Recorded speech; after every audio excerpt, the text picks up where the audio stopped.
Shalom y bienvenidos a Vía Hafta Yisrael, una frase hebrea que significa amarás a Israel. Esperamos que se queden con nosotros, ya que nuestro maestro, el Dr. Baruch, nos compartirá una enseñanza expositiva de la Biblia.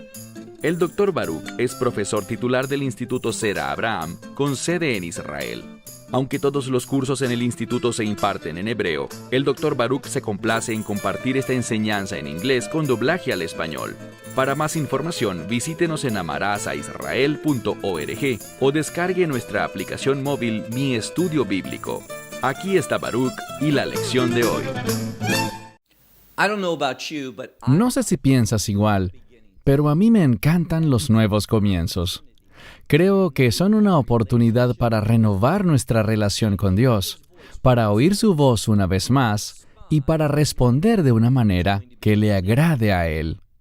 Y eso es exactamente lo que Dios le está ofreciendo a Noé y a su familia en el capítulo 9 del libro de Génesis. Hemos visto que el arca se ha estacionado sobre las montañas. Noé esperó varios días con el fin de que toda el agua se secara y para que los animales y también Noé y su familia pudiesen salir. Hicieron eso y aquí está lo primero que debemos recordar. Cuando Noé y su familia salieron del arca, junto a todos los animales, lo primero que hicieron fue construir un altar. Un altar es sinónimo de sacrificio.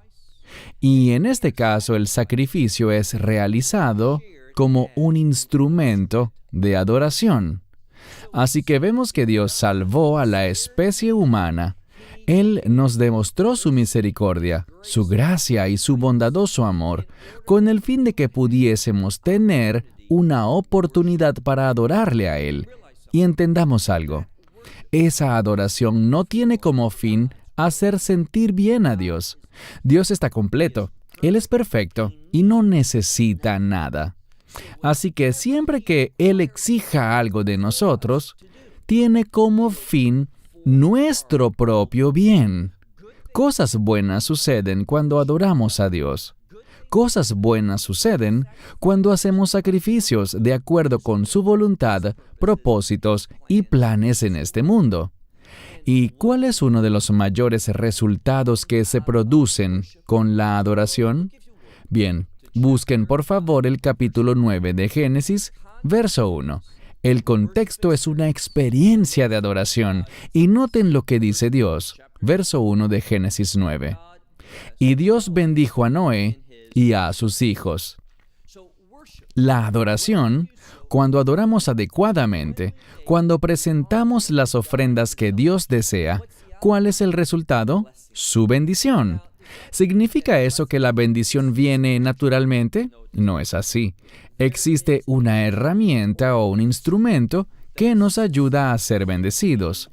Pero debemos tener cuidado, porque no estamos hablando sobre la salvación. Verán, la ira y el juicio de Dios ya terminaron.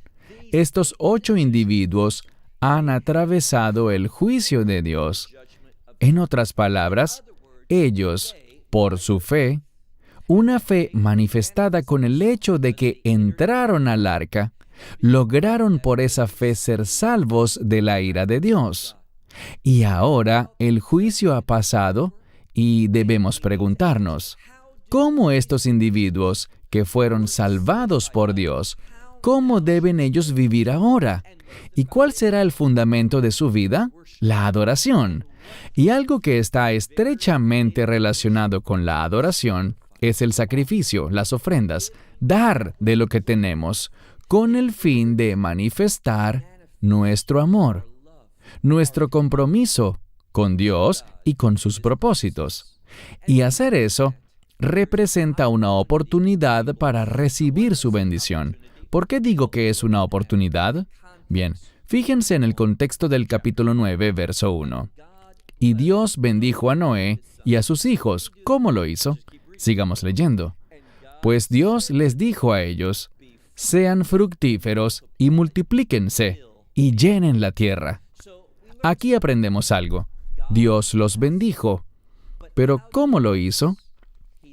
colocando frente a estas personas sus mandamientos. Lo que debemos aprender es que existe una estrecha relación entre la bendición y los mandamientos de Dios. Ahora, si le preguntas a muchas personas dónde se encuentra la mayor parte de los mandamientos de Dios, las bases para comprender sus mandamientos, la respuesta debería ser la Torá. Y hoy en día, muchas personas, si les dijeras que existe una conexión entre la ley y el ser bendecidos, se sentirían muy incómodos. Algunos se enojarían, te escribirían correos electrónicos maliciosos. Pero lo que debemos entender es que lo que parece correcto a nuestros ojos no siempre agrada a Dios.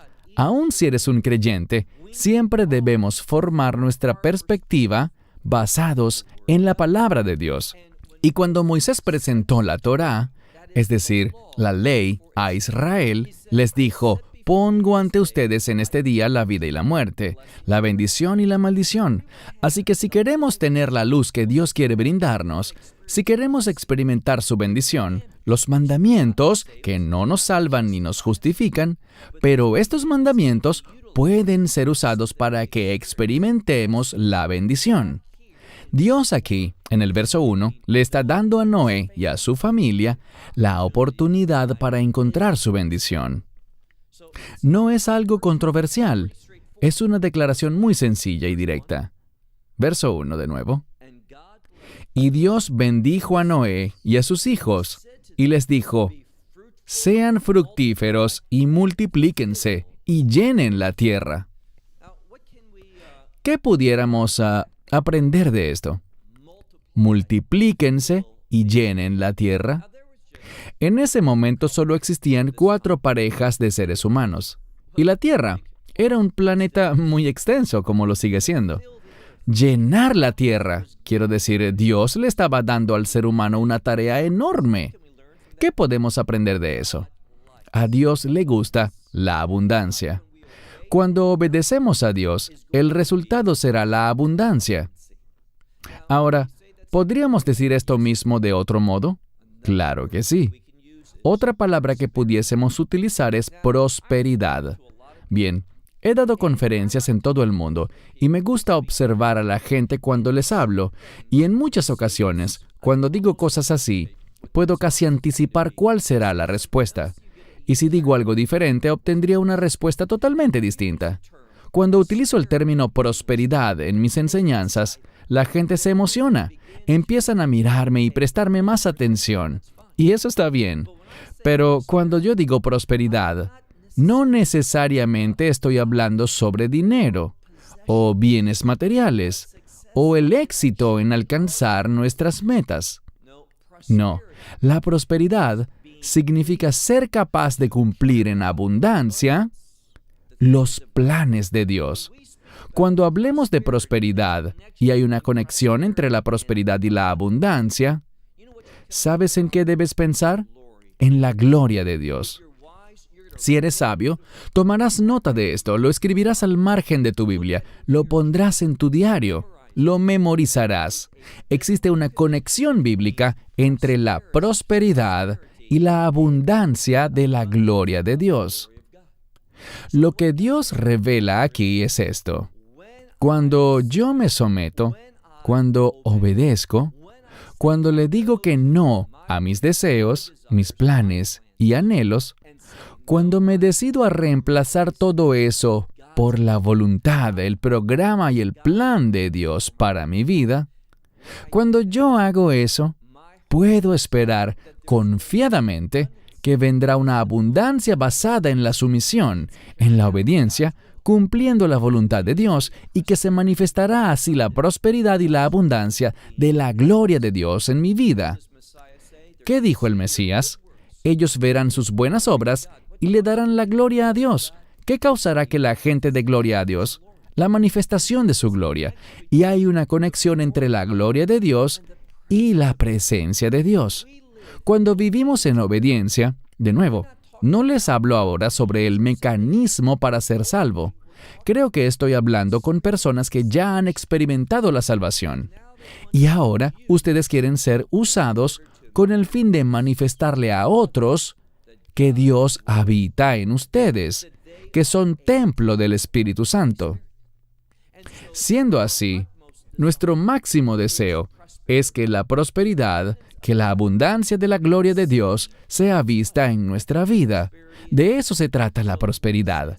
Así que cuando dice aquí, quiero que se multipliquen, que sean fructíferos, que se multipliquen y llenen la tierra, está hablando de que quiere que hagamos cosas que sean grandiosas, mucho, pero mucho más allá de lo que hayamos imaginado. Y si andamos con Dios, ese será el resultado. Pasemos ahora al verso 2. Sabemos que el verso 1 solo habla sobre Noé y su familia. Aquí dice sus hijos. En el verso 2 hay un énfasis sobre la vida animal que también estaba en el arca y también salió al exterior del arca, una vez más, para habitar la tierra. Y noten lo que dice Dios con respecto a los animales. Todavía hablándole a Noé y a sus 3 hijos, dice, y vuestro temor. Y esta siguiente palabra en hebreo es la palabra hithem. Hithem es una palabra, en otros lugares es traducida como quedar consternado. Usualmente tiene una acepción negativa en la Biblia cuando leemos no sean consternados. Es una palabra que implica confusión. No es muy popular en la Escritura ni es popular hoy en día en el hebreo moderno, pero se relaciona con miedo, terror o confusión. Y lo que este verso nos está revelando es lo siguiente, que los animales sentirán miedo de los seres humanos, así que serán confundidos por nosotros. Es decir, ellos no entenderán como nosotros podemos entender. Y por lo tanto Dios, y esto es lo que realmente está diciendo, Él está afirmando la obra que hizo en el jardín del Edén, donde Él nos dio autoridad sobre ellos. Entonces, ellos serán sumisos. Eso no significa que todos los animales obedecerán lo que les digamos, pero simplemente significa que ellos tendrán miedo, temor, estarán confundidos y con frecuencia simplemente huirán porque somos seres humanos. Puedo comentarles sobre una experiencia personal. Yo caminaba hace algunos años por un sector cercano a mi hogar, justo detrás del lugar donde ahora mismo me encuentro, en el desierto, y pude ver 3 lobos. Apenas al cruzar la esquina por el camino, me encontré frente a estos 3 lobos, 3 contra 1. Y los miré, y ellos me miraron, y antes de que pudiera siquiera pensar en qué hacer, ellos arrancaron a correr. Ahora, ellos eran más grandes que yo. Eran 3, más fuertes, más rápidos, con dientes más afilados. Ellos fácilmente me hubieran podido convertir en su cena. Pero en un instante, y de manera instintiva, ellos huyeron. ¿Por qué? Primero, se sintieron confundidos al verme. No sabían lo que yo era. Ellos no necesariamente perciben al ser humano como parte del reino animal, como parte del dominio natural. Segundo, no solo sintieron miedo y confusión, sino que noten qué más dice aquí. Y vuestro temor y confusión, ese llamado a estar confundidos, estará sobre todo ser viviente de la tierra, y sobre toda ave de los cielos, y sobre todo lo que se arrastra sobre el suelo. Y también, dice aquí, sobre todos los peces del mar. En vuestra mano los he entregado. Esto es importante, dice él literalmente. Mira de nuevo. En vuestra mano los he entregado. ¿Por qué esto es importante? Dios está haciendo las cosas ahora de manera diferente. En el jardín del Edén, aunque nosotros teníamos autoridad sobre ellos, los animales fueron llamados a ser sumisos. Creo que esa relación antes era muy diferente. ¿Por qué lo digo? Bien, si buscas en algún momento Isaías 11, verás que ese capítulo habla sobre el reino. Y en el reino, los animales nos tendrán temor, pero no estarán confundidos. Lo que vemos allí es que un niño los guiará. Puedes leer que un infante que apenas camina colocará su mano inclusive dentro del hoyo donde una peligrosa serpiente habita y no sufrirá daño alguno. Y allí vemos que el león se recostará junto al cordero, el oso junto al ternero, y no se comerán unos a otros. Hay una gran diferencia entre el reino de Dios y la realidad en la que vivimos hoy. Igualmente, hay una diferencia entre la situación actual y el jardín del Edén. Pero aquí vamos a descubrir que los animales tendrán miedo. No solo serán sumisos, sino que sentirán miedo y confusión. Y con frecuencia tenderán a huir. Pero Dios dice al final del verso 2, «En vuestra mano los entrego». Es decir, que podemos utilizarlos.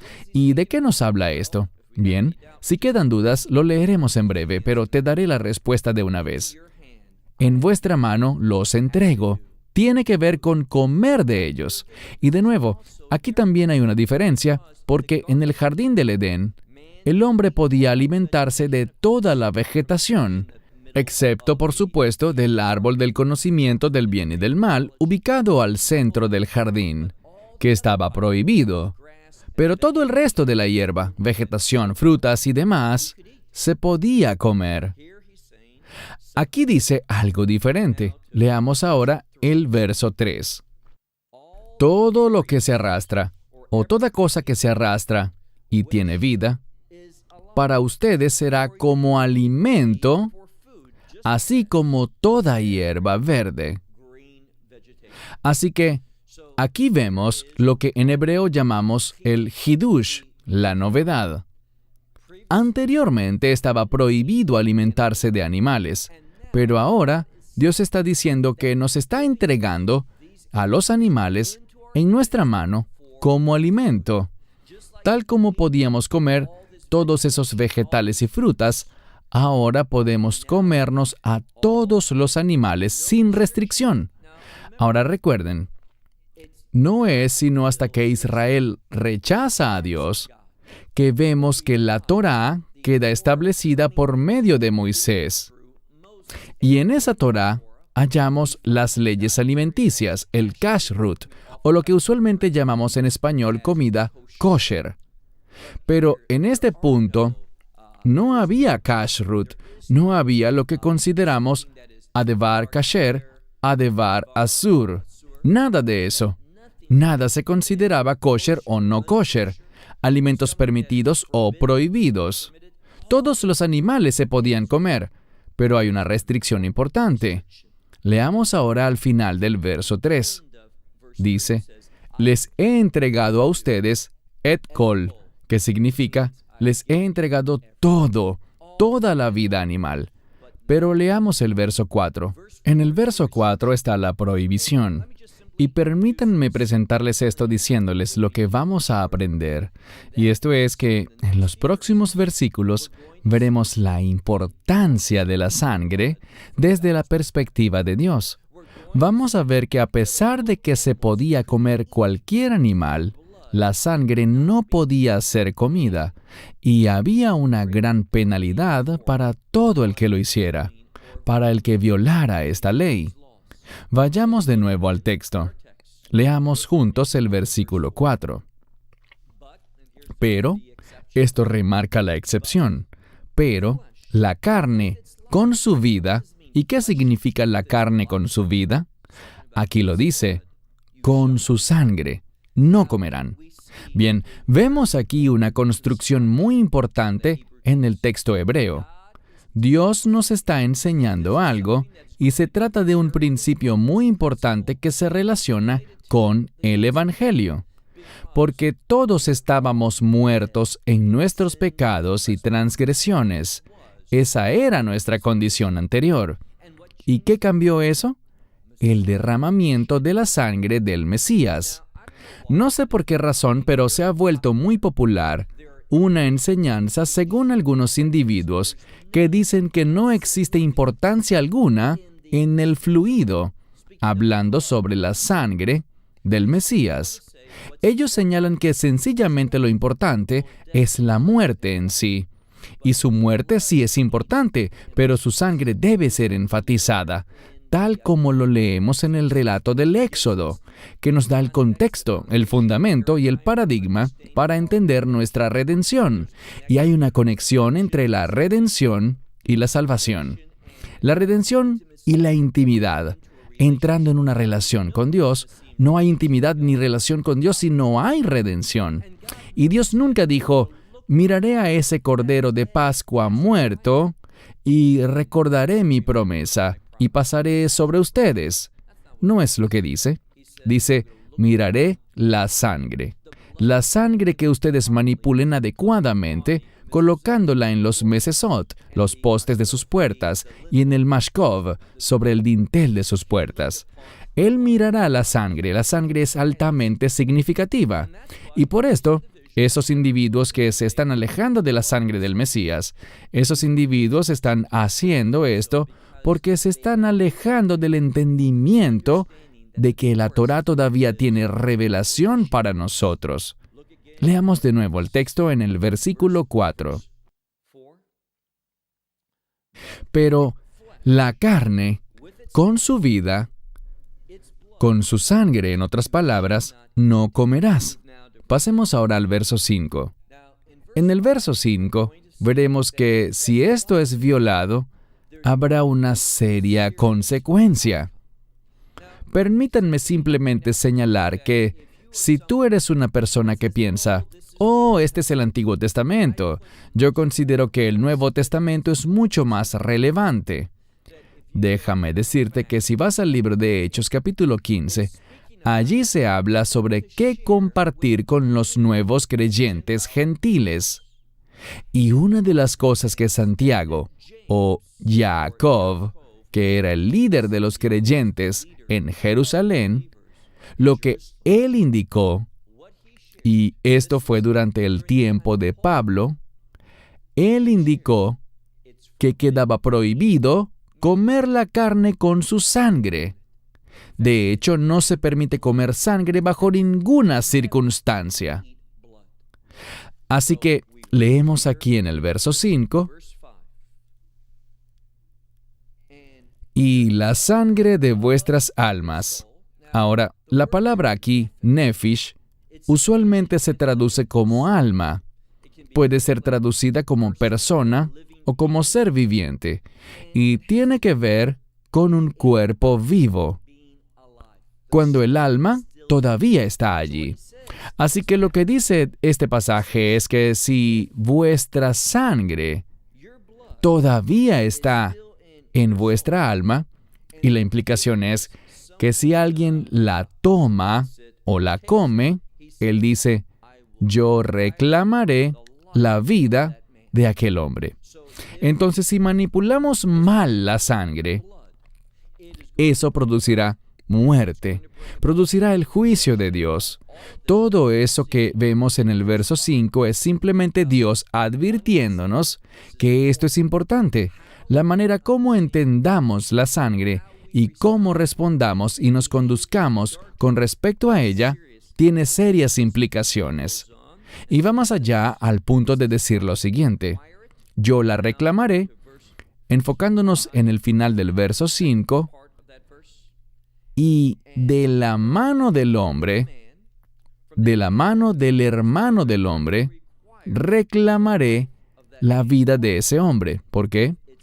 Si se manipula mal, si un hombre toma, y esto es vital, si un hombre toma una vida, y por supuesto aprenderemos más adelante que hay excepciones a esta norma, en la guerra, por ejemplo, o si hay una sentencia de muerte, si un hombre comete una violación, ese hombre puede ser ejecutado.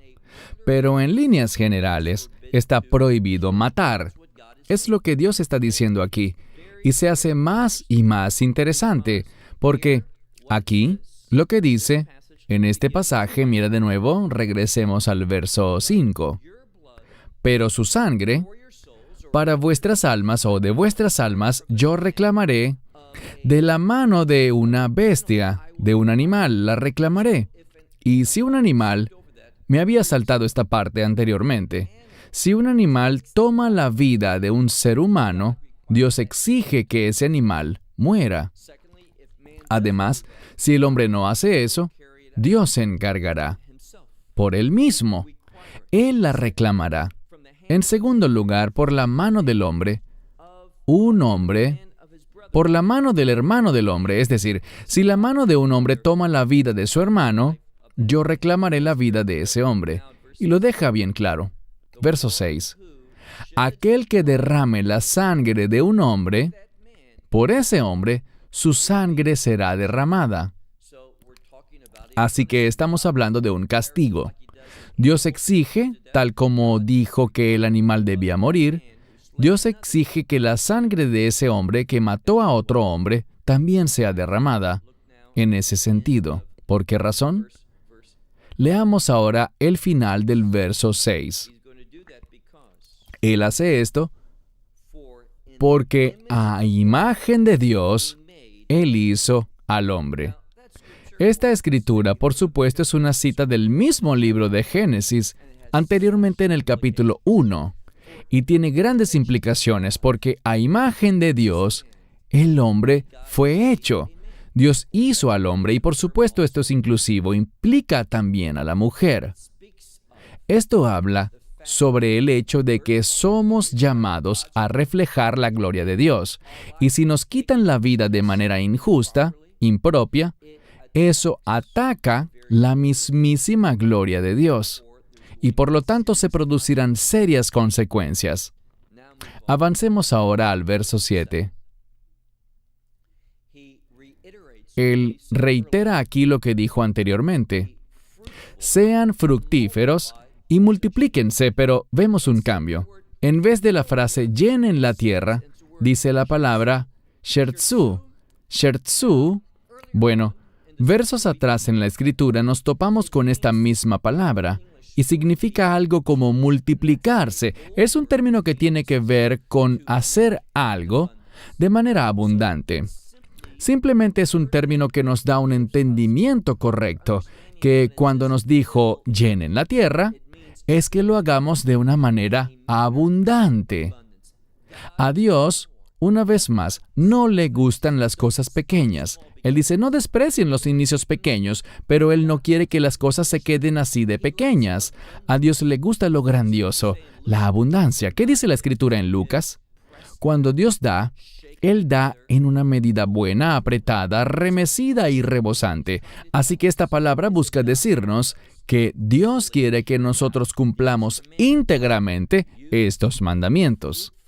Ustedes sean fructíferos y multiplíquense y pueblen la tierra en abundancia. Multiplíquense en ella. 2 veces en este verso usa la palabra rabu, que tiene que ver con hacer algo de manera... La palabra rav significa multiplicarse de una forma abundante. Verso 8. Y Dios habló con Noé y con sus hijos que estaban con él, diciendo, he aquí, yo estoy haciendo, o literalmente, estableciendo. Es la palabra mekim. Estoy estableciendo mi pacto con ustedes y con su simiente. Simiente significa prole o descendencia, sus hijos. Con su simiente después de ustedes. Así que Dios está haciendo algo aquí. Dios está haciendo un pacto. Y lo que descubrimos que se revela aquí, en su contexto, es que hay una conexión entre el pacto y la promesa. Lo que aprenderemos es que este pacto que Dios está estableciendo con Noé y su familia es un pacto de promesa. Y aquí está la clave. Esta promesa depende completamente de Dios para su cumplimiento. ¿Y cuál es la naturaleza de este pacto? Lo veremos en minutos. Pero noten que Dios quiere hacer esto no solo para Noé y su familia inmediata, sino que quiere extenderlo a toda la humanidad. Y Él promete algo. ¿Qué será? Sigamos leyendo una vez más el verso 8. Y Dios habló con Noé y con sus hijos que estaban con él, diciendo: Yo, he aquí, establezco mi pacto con ustedes y con su simiente después de ustedes. Verso 10. Y con todo ser viviente, incluyendo animales, y con todo ser viviente y animales que están contigo, también las aves y las bestias, es decir, los animales domésticos, y con todo animal de la tierra que está con ustedes, todos los que han salido del arca, y toda cosa viviente, o todos los animales de la tierra. La razón por la que voy adelante y atrás es que la palabra hayá viene del término para vida o viviente. También hayá puede ser un animal o una bestia, pero he traducido la palabra behimá como bestia, es decir, como un animal doméstico. Pero el punto es este: Dios está haciendo un pacto no solo con la humanidad, sino también con toda la vida, incluyendo la de las aves y con todo tipo de vida animal. ¿Por qué esto es importante? Porque aprendemos algo. Aprendemos en este pasaje que los animales son importantes para Dios. Muchas personas enseñan que cuando llegamos al diluvio, la razón por la que Dios trajo estos animales al arca, a Noé, quien los ubicó dentro del arca, fue con el fin de preservar sus vidas. Bueno, eso no es verdad. La razón fue otra. Dios no solo quería preservarlos, Él pudo haberlos creado nuevamente, a todos los animales en un segundo. Él simplemente pudo haber hablado y la tierra estaría llena de ellos. Pero Él no hizo eso, porque Él quería demostrarnos a nosotros que Él tenía compasión y misericordia por los animales. Y esto debería causar que nosotros pensemos del mismo modo, que tengamos misericordia y compasión por los animales. A pesar de que Dios los ha entregado en nuestras manos, debemos tener un sentido de responsabilidad, y esto está siendo proclamado a gran voz por medio de este pacto. Todavía no hemos visto la naturaleza de este pacto. Vemos que incluye a toda vida, tanto humana como animal. En segundo lugar, revela que Dios quiere hacer una promesa. ¿Qué promesa? Vamos para allá. Pero primero leamos el verso 11, por favor. Dice: Yo establezco mi pacto con ustedes, y yo no icaret, y yo no destruiré o eliminaré carne, toda carne, nunca más, por las aguas del diluvio.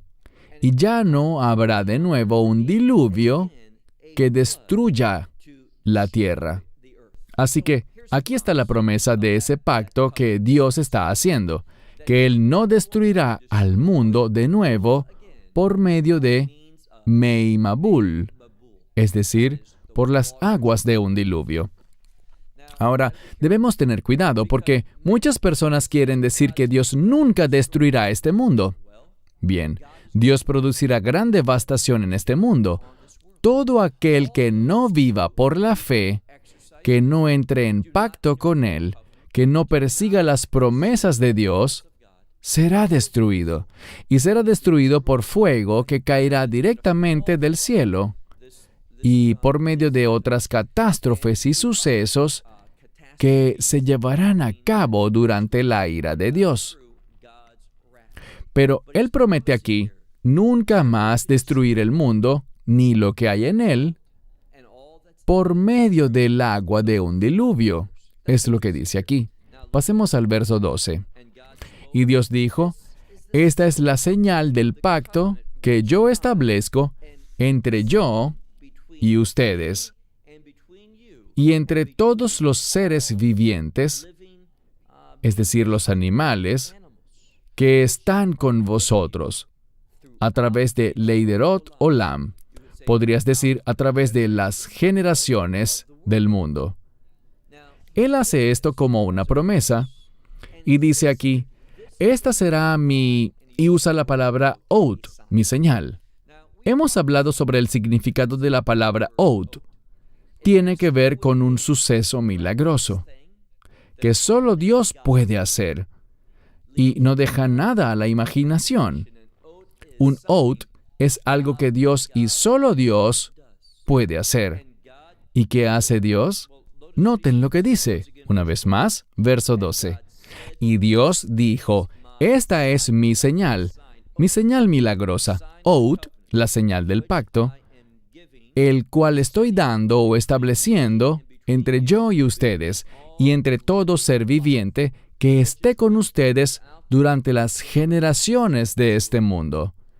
¿Y cuál es la señal? El verso 13 la tiene. Mi kashet. La palabra kashet es un arco. Pero aquí estamos hablando, y ustedes ya lo saben, de un arco iris. Y Dios está diciendo, todo esto no solo busca enseñarnos el hecho de que Dios no destruirá el mundo nuevamente con agua, sino que aprendemos algo más. Aprendemos ciertas cosas sobre un pacto. ¿Qué aprendemos? Mira de nuevo, verso 13. Y mi kashet, es decir, mi arco iris, pondré entre las nubes. Y será por oath, por señal de mi pacto entre yo y la tierra.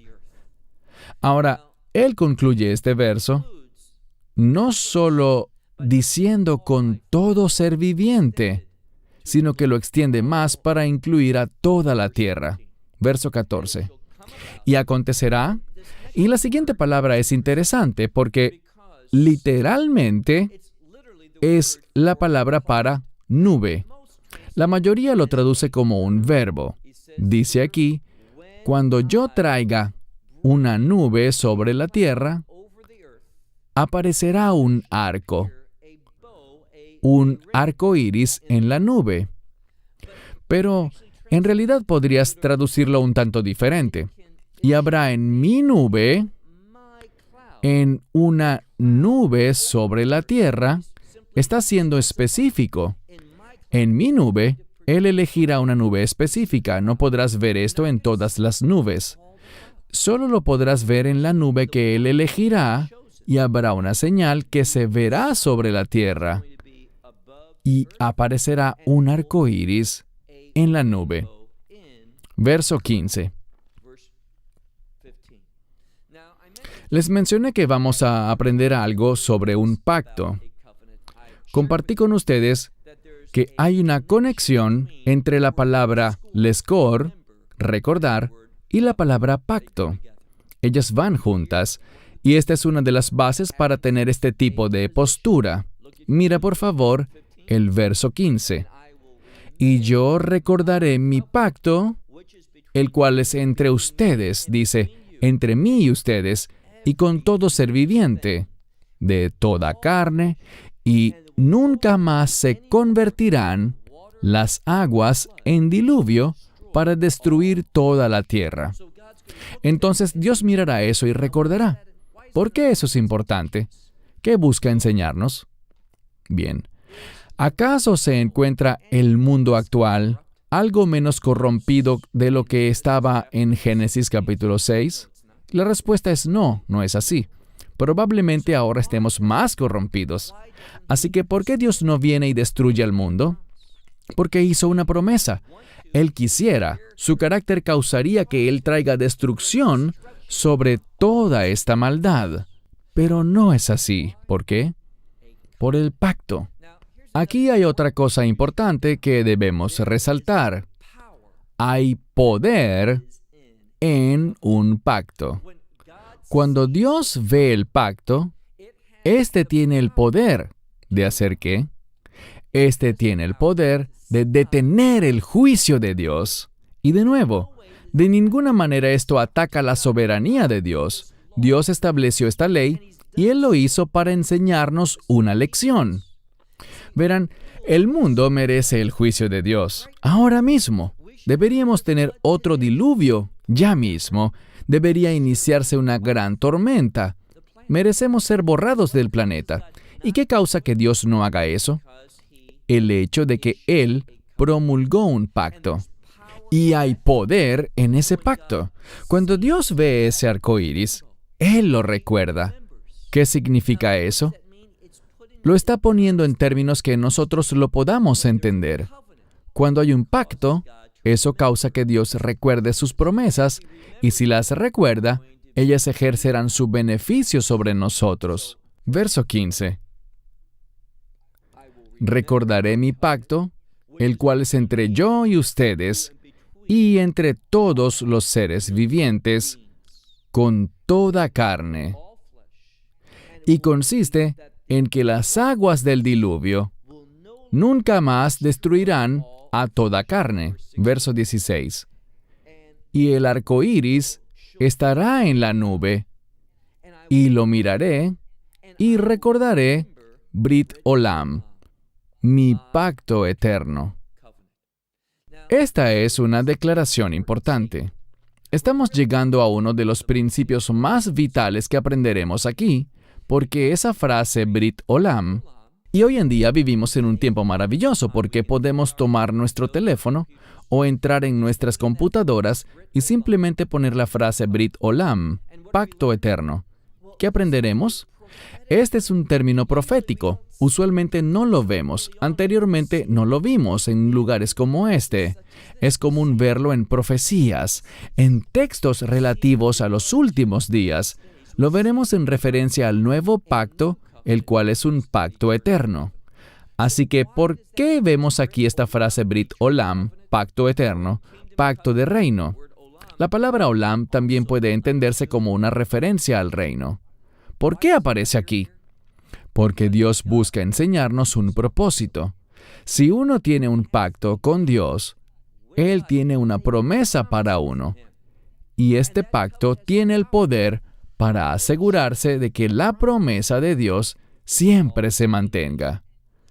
¿Cuál es este Brit Olam? No tiene nada que ver con nosotros. Dios no está diciendo, ¿sabes qué? Aquellos que entren en este pacto, porque aunque estamos bajo el pacto, no tuvimos que hacer nada para entrar al pacto. Dios hizo el pacto por sí solo como una promesa que le dio a la humanidad y a todos los animales, afirmando que nunca actuaría como lo hizo en Génesis 6 y 7.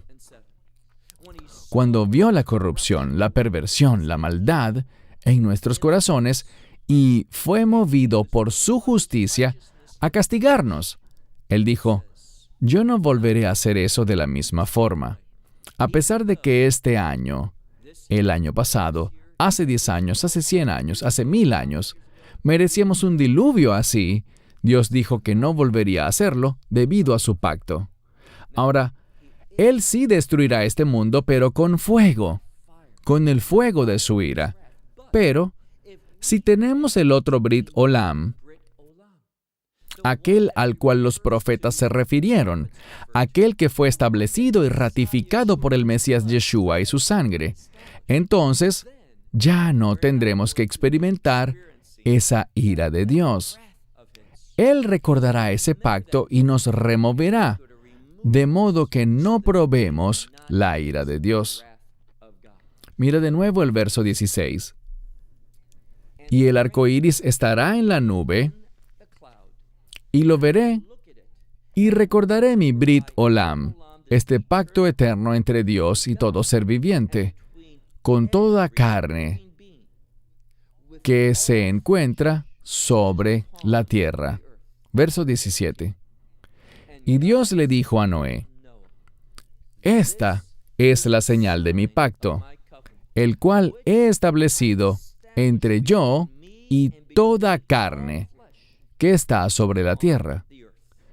Bien, quisiera cerrar diciendo lo siguiente. ¿Saben? Después de que llueve, con mucha frecuencia miramos ese arco iris y recordamos, sí, Dios le prometió a Noé que no destruiría el mundo con otro diluvio. Así que nos sentimos aliviados. Sé que no lloverá por mucho tiempo, el mundo entero no se inundará. Ese no es el mensaje, es solo parte del mensaje. Por la forma como está redactada la Escritura, deberíamos pensar en otro pacto, un pacto mesiánico, que cada vez que veamos ese arco iris, debemos recordar que no vamos a experimentar la ira de Dios, no porque no la merezcamos, sino porque Dios nos lo ha prometido. Y de la misma manera que ese arco iris impide que Dios traiga destrucción con agua sobre la tierra, podemos estar seguros de que ese pacto mesiánico, ese otro Brit Olam, por medio de la sangre del Mesías Yeshua, impedirá que la ira de Dios nos llegue a tocar. No porque somos quienes somos, no porque lo merezcamos, sino porque Dios lo ha prometido. Y de la misma manera que Él ha honrado su promesa por casi 6,000 años, podemos estar seguros que seguirá honrando esta promesa, así como la promesa que hizo por medio de su Hijo unigénito, el Mesías Yeshua, Jesucristo. Él guardará su promesa por siempre y siempre. ¿Por qué? Porque es un Brit Olam, un pacto eterno. Bien, cerramos con esto. Hasta la próxima semana, cuando continuaremos con la segunda mitad de Génesis, capítulo 9. Esperamos que te hayas edificado con el mensaje de hoy y lo compartas con otros. Te invitamos a seguir nuestros estudios cada semana por este canal y por el portal de YouTube de Amarás a Israel. También puedes descargar nuestra aplicación móvil gratuita, Mi Estudio Bíblico. Finalmente, para obtener más información sobre nosotros, visita nuestra web amarasaisrael.org, donde encontrarás otras conferencias de Baruch en audio, video y texto. Hasta el próximo programa. Que el Señor te bendiga en Yeshua HaMashiach, Jesús el Mesías, mientras caminas con Él. Shalom desde Israel.